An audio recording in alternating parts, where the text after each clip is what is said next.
Yang perlu kita hilangkan di pikiran kita semua adalah ini seakan-akan Jokowi ini orang kuat. Itu hilangkan, bukan siapa-siapa, karena dia sudah merusak rakyat. Itu menurut saya yang harus kita hilangkan dulu. Kuatnya dia hanya karena didukung oleh oligarki. Jangan hitung-hitungan lagi kita bebani, ini mahasiswa nih yang mesti bergerak. Tidak, kita semua. Kalau semuanya masih punya akal sehat, masih punya kompas moral yang benar, kita semua yang harus bergerak masing-masing. Nggak terkunci hanya dengan prosedur impeachment atau pemakzulan, nggak terkunci hanya dengan prosedur di pengadilan, tapi yang terpenting adalah kita rawat kegelisahan ini dan kita gerakkan. Kita ubah energi kemarahan ini dari sekedar ngobrol-ngobrol di sini menjadi suatu gerakan yang lebih besar.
Oke, nggak ada yang spesifik untuk saya, tapi saya begini aja nih, Ibu dan Bapak sekalian dan kawan-kawan.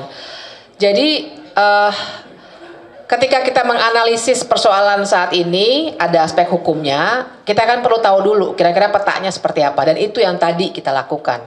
Tapi saya setuju sekali bahwa, oke, abis ini kita bergerak bareng-bareng. Tapi saya juga ingin ngajak Ibu dan Bapak memikirkan ulang, apa itu sebenarnya gerakan sosial? Maksud saya adalah kalau kita benar-benar cuma bilang oke, kita harus ada rapat akbar di mana semua orang yang mau melawan hadir, nanti dulu deh. Apakah kita semua sudah turun ke bawah semuanya? Apakah misalnya saya salut dengan ibu-ibu Bu Kurnia tadi ya. Nah, misalnya ibu-ibu sudah kumpul di Solo, kumpul bareng meninggalkan dapur, itu contoh konkretnya. Ibu-ibu, bapak-bapak, kawan-kawan, kita nggak akan bisa membangun gerakan sosial kalau kita cuma marah-marah. Harus action. Tapi actionnya jangan nunggu sampai ada rapat akbar yang besar sekali. Dan menurut saya juga nggak usah nunggu sampai ada momentum seperti 22 Agustus yang lalu. Semuanya bisa bergerak masing-masing. Saya sama teman-teman misalnya sudah banyak daerah, banyak ketemu teman-teman mahasiswa misalnya. Satu catatan yang juga menarik buat saya, yang tentu saja mereka itu udah generasinya beda banget sama orang-orang yang kebanyakan di sini ya kan? Mereka itu juga cerita, Mbak, buat kami bikin kolektif, kami bikin komunitas, kami nggak suka bergabung di organisasi formal, nggak apa-apa.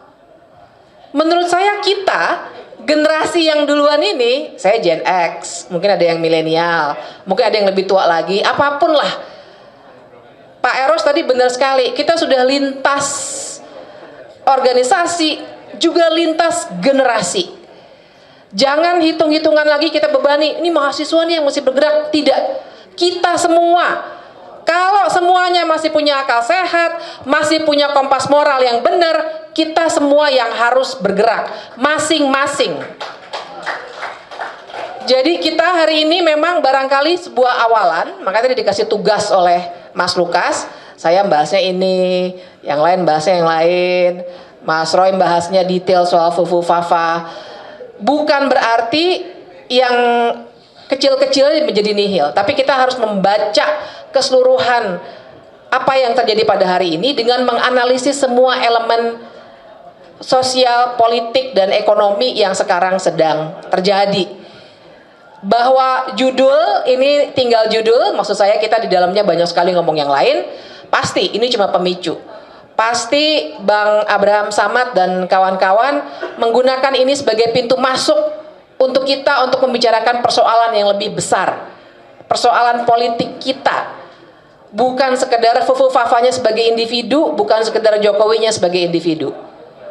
Kita lagi membicarakan ke depannya, kita bangun gerakan sosial ini, kita mau bawa kemana? Nggak terkunci hanya dengan prosedur impeachment atau pemakzulan, nggak terkunci hanya dengan prosedur di pengadilan, tapi yang terpenting adalah kita rawat kegelisahan ini dan kita gerakkan, kita ubah energi kemarahan ini dari sekedar ngobrol-ngobrol di sini menjadi suatu gerakan yang lebih besar.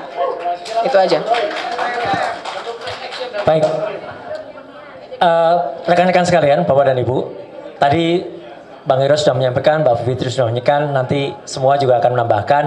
Inti saya dengan presentasi tadi adalah bahwa selama ini isu atau kasus Fufafa itu sebagai starting point itu masih dikatakan wah itu kan hanya omongan. Tidak. Sekali lagi tadi Bapak Ibu sudah lihat. Saya percaya betul dengan kemampuan Bapak Ibu semua. Saya percaya betul kemampuan diri kita. Mulai dari tadi yang ada, mulai dari yang kecil. Kalau Ibu dan Bapak punya sosial media, ya, sampaikanlah suara ini. No viral, no justice. Jadi kalau ini diviralkan, kalau ini keluar dari suara Bapak dan Ibu, ini akan terus menggelombang. Semacam Garuda Biru yang juga kita keluarkan. Garuda Biru itu beberapa kali. Tapi itu tidak akan cukup tanpa gerakan yang besar. Saya selalu mengatakan bahwa kita harus manunggal. Kita harus bersatu. Tapi bersatu itu jangan tunggu-tungguan seperti kata Mbak Bibi tadi. Enggak. Semua muncul dari masing-masing. Tapi sekarang insya Allah mulai dari hari ini, ibu-ibu dan bapak punya kepercayaan bahwa apa yang dilakukan, starting pointnya ya bukan hanya soal Fufafanya, tapi starting pointnya dari Fufafa itu yang paling mudah untuk dijalankan. Itu sudah ada dan faktanya jelas. Saya mempertanggungjawabkan tadi apa yang saya sampaikan tuh 1000% saya berani tanggungjawabkan. Dan itu silahkan dimultiplikasi, silahkan itu disampaikan kembali pada kita semua, manunggaling kita semua, jagat semua kita jadikan satu, ya. Jagat maya iya, jagat nyata iya, dan insya Allah Tuhan bersama kita, Allah Subhanahu Wa Taala mendukung kita semuanya. Amin. Oke, saya pikir bukan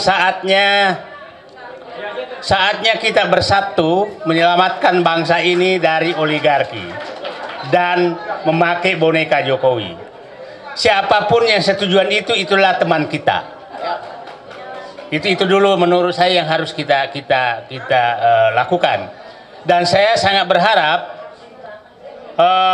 ya terima kasih ke Mas Hasto sudah membuka.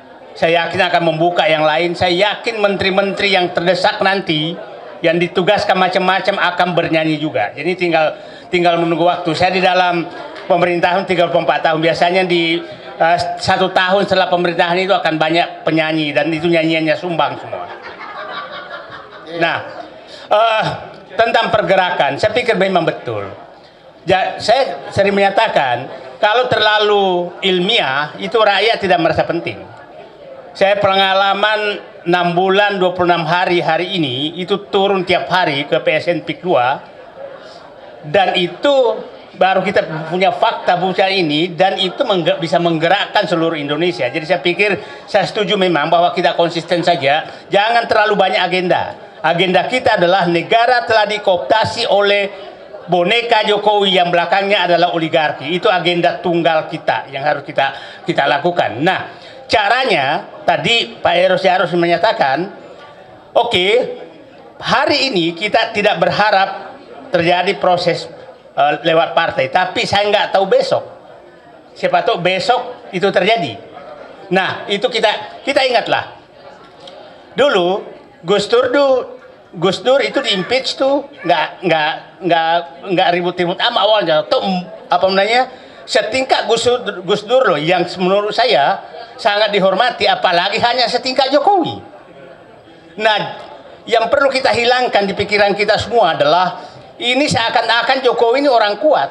Itu hilangkan, bukan siapa-siapa karena dia sudah merusak rakyat. Itu menurut saya yang harus kita hilangkan dulu. Kuatnya dia hanya karena didukung oleh oligarki, bukan siapa-siapa menurut saya. Nah, Dan kita sudah tahu oligarkinya siapa.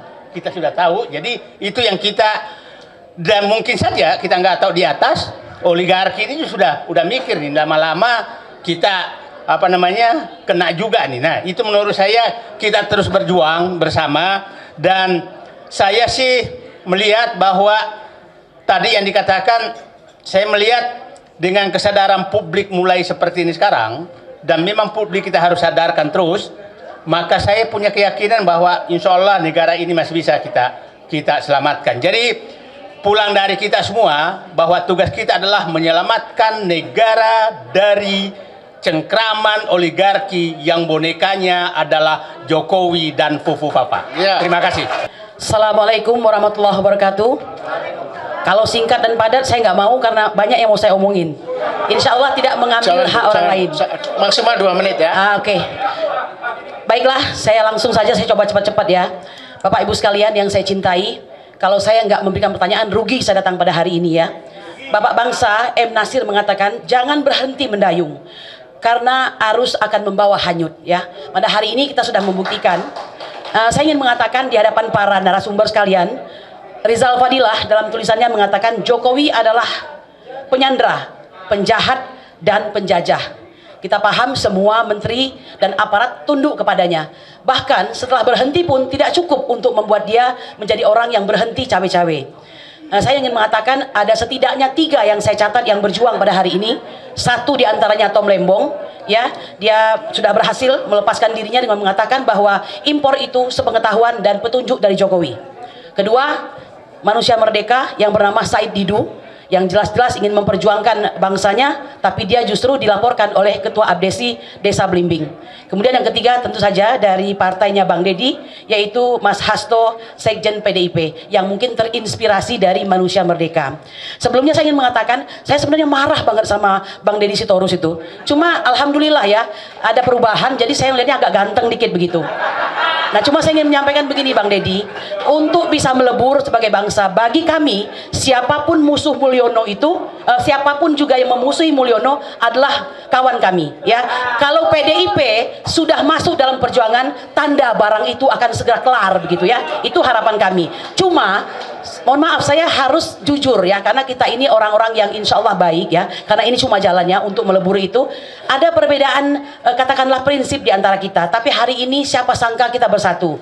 Saya ingin mengatakan begini ya, kepada ibunda kami yang tercinta Ibu Megawati, masalah ini sebenarnya nggak sulit-sulit amat itu. Gampang. Bagaimana caranya?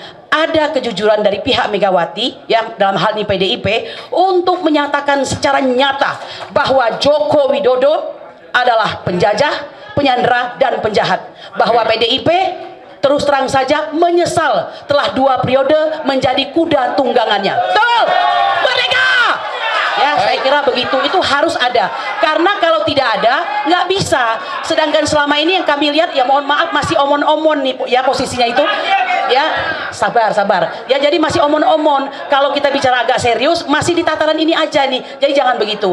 Seperti kata Pak Nasir lagi, bahwa jangan mengira kita sudah berada di tepi pantai. Justru kita ini masih di tengah arus. Ya, sedikit lagi Pak. Namanya siapa Bu? Kurnia Pak. Kurnia. J. Satu lagi Pak. Bang Deddy, kami sudah memulai ya.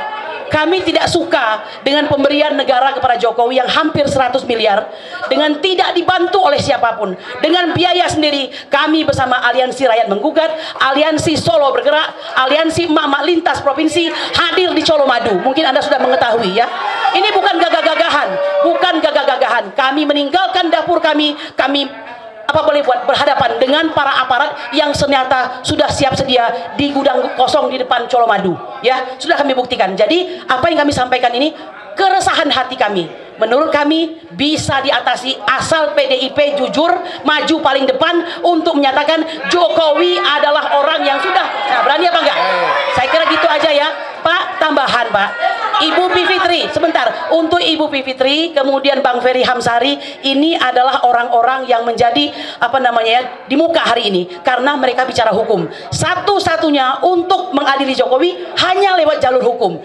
Jokowi yang sudah kami lakukan adalah mengenai pemalsuan dokumen, kemudian pemalsuan informasi dalam akta autentik pasal 263 dan 266. Lalu bagaimana dengan si Fufafa ini, si anak tengil ini? Banyak Pak, penodaan agama, kemudian pornografi, ya, dan yang ketiga perbuatan tidak menyenangkan dan sebagainya. Banyak pintu masuknya.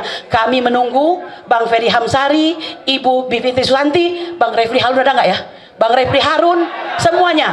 Kalau kita bersatu, oh ya satu lagi yang paling keren nih Bang Abraham Samad, ya, mohon kalau perlu Pak jumpai dong Pak Jokowi, Pak Prabowo, tolong disampaikan, disadarkan supaya nggak kena sirep begitu. Demikian. Assalamualaikum warahmatullahi wabarakatuh. Merdeka. Silakan selanjutnya Bung Edi. Ya.